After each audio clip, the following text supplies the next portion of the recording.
สวัสดีค่ะพ่อแม่พี่น้องสวัสดีFCทุกท่านเนาะค่ะกลับมาพบมาพอกับเจตาพารวยคือเก่าค่ะในทางช่อง YouTube คลิปนี้เจตาก็จะวางแนวทางของเล่าพัฒนาค่ะจะเป็นของวันที่เก่าเป็นวันจันทร์เนาะค่ะเห็นอยู่นี่ประวัติของเจตาพารวยหลัก10เดินดีค่ะเด่นหลัก10วันที่6ที่ผ่านมาค่ะพี่น้องเด่นหลัก10 4บนของเจตาเข้าบนอยู่ค่ะแต่ผิดหลักคือเก่ามาล่างนำล่างเป็นหลักหน่วยบนเป็นหลักร้อยเข้าไปจับคู่ให้4774ค่ะเป็นบนเนาะพี่น้องมาเป็นล่างให้บนมาออกล่างเนาะให้บนจับคู่มาออกล่างนี่ค่ะ47เลขประกบเข้าตัวเดียวนะคะเข้าไป7ตัวเดียวบนเป็นล่างค่ะจับคู่ล่างออก74เนาะ430 3ตัวบน74ล่างหลัก10เดินดีเด่นหลัก10บนเป็นบนล่างเป็นล่าง2บ่มาประกบเข้า7จับคู่47ออกล่าง74เนาะค่ะเป็นจังได๋ FC เด่นหลัก10 FC ผู้ถามหาผู้รอคอยผู้ติดตามเนาะค่ะครับขอบบุญขอบคุณหลายๆผู้ติดตามเด่นหลัก10เนาะผู้ติดตามแนวทางเด่นหลัก10ของเจตาเนาะค่ะนี่ลุดไปเป็นลุ้นมาทุกตัวพุ่นเด้อพี่น้องชัดเจนเนาะค่ะ3งวดเจตาให้เบิ่งถ้า FC ใหม่เพิ่นเพิ่งผ่านเขามาเห็นเนาะค่ะให้เบิ่งดนๆเนี่ยจักหน่อยคอมเมนต์เขามาได้เนาะพี่น้องแนะนำมาได้พี่น้องป้องปายติเพื่อก่อค่ะติเพื่อก่อให้เบิ่ง3งวดค่ะให้ความมั่นใจกับ FC บ่มีกักค่ะบ่มีกักให้ได้เห็นนำกันไปหมดทุกคลิปเลขให้เห็นไปหมดทุกใบทุกวันที่เนาะค่ะชัดเจนกับ FC ทางช่องของเจตาพารวยติเพื่อก่อน้อมรับทุกคำติชมค่ะน้อมรับทุกคำติชมคอมเมนต์กันมาได้บอกได้เนาะพี่น้องกำลังใจจากพี่จากน้องล่ะค่ะที่เจตาอยู่ใดเนาะขอบพระคุณเป็นอย่างสูง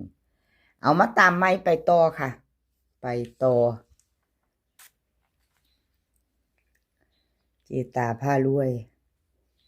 ลาวพัฒนาหลัก10เดินดีค่ะเด่นหลัก10บนเป็นบนล่างเป็นล่างมาเบิ่งกันบน6ค่ะบนเจตาให้6ล่าง1เลขประกบ8กับ2กับ9ค่ะ3ตัวเลขประกบเจตาจับคู่บน62ค่ะบนหลัก10เป็น6เนาะล่าง19ค่ะล่าง19มี FC ปัญถามมาอยู่ว่าคือบ่เอาตัวจับคู่บ่ได้3คู่เนาะบ่เอาถึง3คู่มีเจตาเคยจับคู่มาตามงวดก่อนๆค่ะ3อันคู่3หางค่ะเจตาจับให้วันนี้เจตามาเบิ่งสูตรนั่นมักจะหลุดดีอยู่เจตาก็มาเปลี่ยนในจักหน่อยเนาะค่ะเบิ่งสูตรในจักหน่อยคำนวณมาเบิ่งจักหน่อยว่า2หาง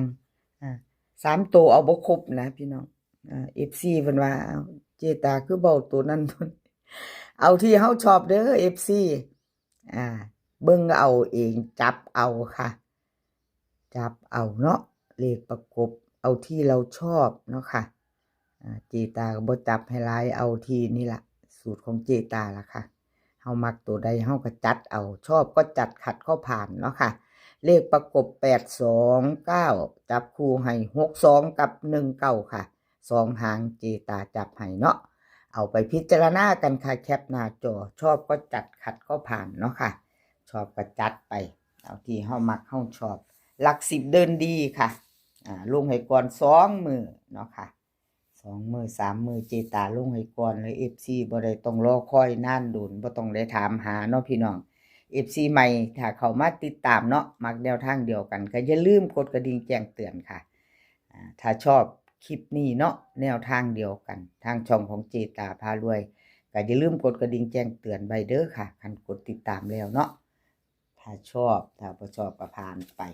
เอาไปต่อค่ะไปต่อเป็นของเลขล็อกอุดรล็อกอุดรรูดไปพี่น้องกราบขอโทษขออภัย FC แทนเพิ่นเนาะค่ะล็อกอุดรเพิ่นก็ให้มาด้วยดีเสมอมาให้มาตลอดเนาะค่ะบ่ว่าจะเข้าจะหลุดของเพิ่นหลุดไปเจตาให้เบิ่ง3 งวดอยู่ค่ะ3 งวดหลุดไปเลขล็อกอุดรเนาะค่ะวันที่9มาแล้วค่ะพิจารณาเอา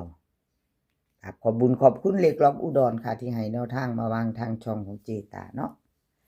เราพัฒนาค่ะเพิ่นให้มาวิ่งรูด5 กับ 6 2 ตัว4 หางค่ะ52 51 68 69เบิ้ล55กับ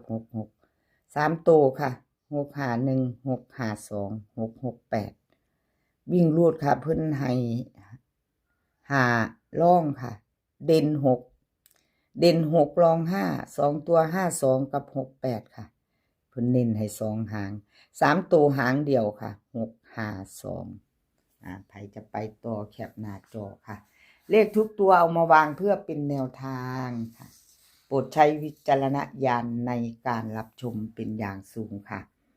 รับชมรับฟังเป็นเพียงแนวทางเนาะค่ะไปต่อค่ะ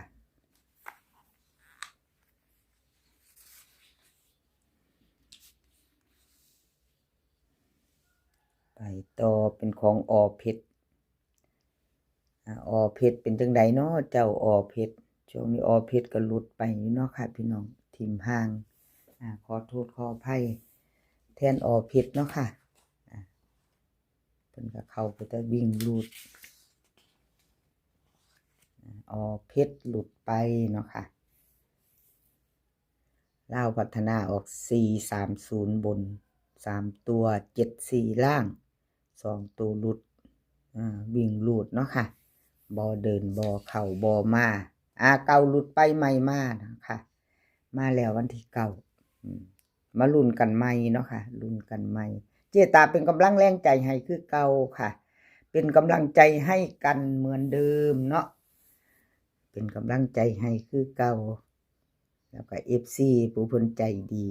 ผู้เพิ่นเข้ามารับชมรับฟังเนาะค่ะเพิ่นก็เข้ามาเป็นกำลังแรงใจให้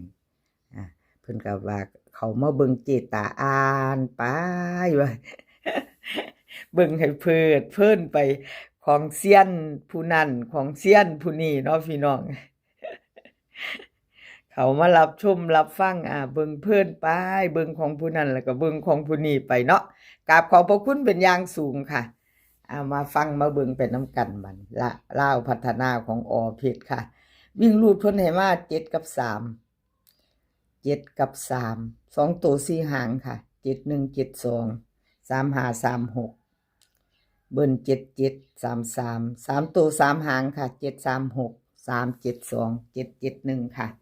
วิ่งรูดเพิ่นเด่นทอกันเด้อค่ะ7 กับ 3วงกลมให้ถึง2 ตัวค่ะ FC อเพชร71 กับ 35ค่ะวงกลมให้เน้น2 หาง2 ตัว3 ตัวเน้นหางเดียวค่ะ771ครับขอบบุญขอบคุณอเพชรเด้อค่ะที่ให้แนวทางมาวางทางช่องแล้วก็ FC ใหม่ผู้เพิ่นเข้ามาติดตามเจตาเนาะค่ะครับขอบพระคุณเป็นอย่างสูงคลิปนี้ขอพี่น้องโชคดีกับลาวพัฒนาวันจันทร์เป็นวันที่9เนาะค่ะให้โชคดีกันทุกคนมื้อนี้ก็ขอให้มีความสุขขอให้สุขภาพร่างกายแข็งแรงกันทุกคนค่ะเดินทางไปไสก็ขอให้ปลอดภัยค่ะเดินทางไปก็ขอให้มีโชคกลับมาก็ขอให้มีชัยคลิปหน้าพอกันใหม่ค่ะคลิปนี้กราบขอบพระคุณหลายๆคลิปหน้าพอกันใหม่ค่ะคลิปนี้ก็สวัสดีค่ะ